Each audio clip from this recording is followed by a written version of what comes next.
Apple and Goldman are launching a high-yield savings account for consumers, offering 4.15% returns, and it's available only to Apple Card holders, which is Apple's credit card, and it's offered through the iPhone.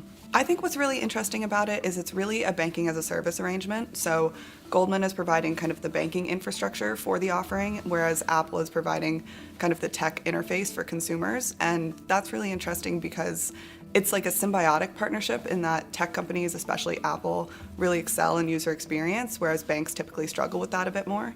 While the average bank pays less than half a percentage of interest on savings accounts, Apple says it will be offering its 4.15% annual returns to savers with no minimums, no lockups, and FDIC insurance. Technically speaking, Apple does not have a banking license and is fronting for Goldman Sachs Bank USA, otherwise known as Marcus. Marcus has a state charter and is FDIC insured. In fintech parlance, Apple is a neobank like Chime or Monzo. This is truly a symbiotic relationship between Apple and Goldman. Apple has 2 billion iPhones globally, which Goldman can now use as a distribution channel for a savings account, and they can acquire deposits that way. And this is a really kind of competitive environment for banks looking to acquire deposits, especially with all of the bank runs. So this is really kind of a smart move by Goldman to get more customers onboarded. The best thing to probably compare to is Google Plex. Google in 2019 announced plans to launch a checking account in partnership with Citi, and then it kind of had a bit of a confusing rollout process, and then in 2021 they announced that they were canceling plans. We don't really know why, but there's speculation that Google's customers a lot of the times are banks for like their cloud services and things, and so they didn't really want to compete with their customers. But Apple doesn't have that problem. Like, their business is really about selling phones, and so they're doing anything they can to make the phone stickier and more useful, and financial services is another way for them to do that.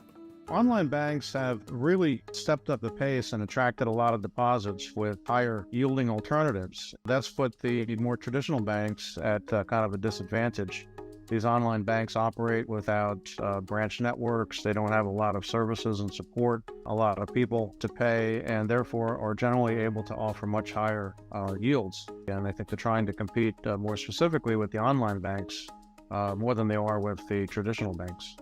This is not the first time a large company outside of banking tried to enter consumers' financial portfolios. In the 1970s, Sears Roebuck owned numerous savings and loan branches across California.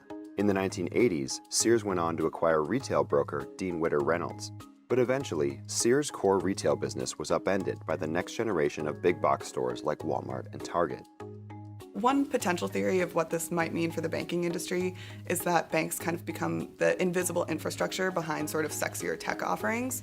And so their brands become kind of less important for marketing to consumers and more important for marketing to tech companies to partner with them so that they can acquire more deposits. I think it's safe to assume that Goldman, in winning this partnership, was probably the lower cost bidder because they were so interested in building up their consumer lending and deposit business. I would be surprised to see more partnerships of this kind, but I think the financials behind it have to be looked at very closely. In the next 5 to 10 years, there's going to likely be consolidation in the fintech market, so you might start to see fewer banking as a service providers kind of emerge as really the front runners, and there's a regulatory component to this as well. So the Office of the Comptroller of Currency is kind of cracking down on some of these relationships and making sure that they're really being watched closely, and that the bank providers are making sure that the tech companies are really sticking to the rules of the road.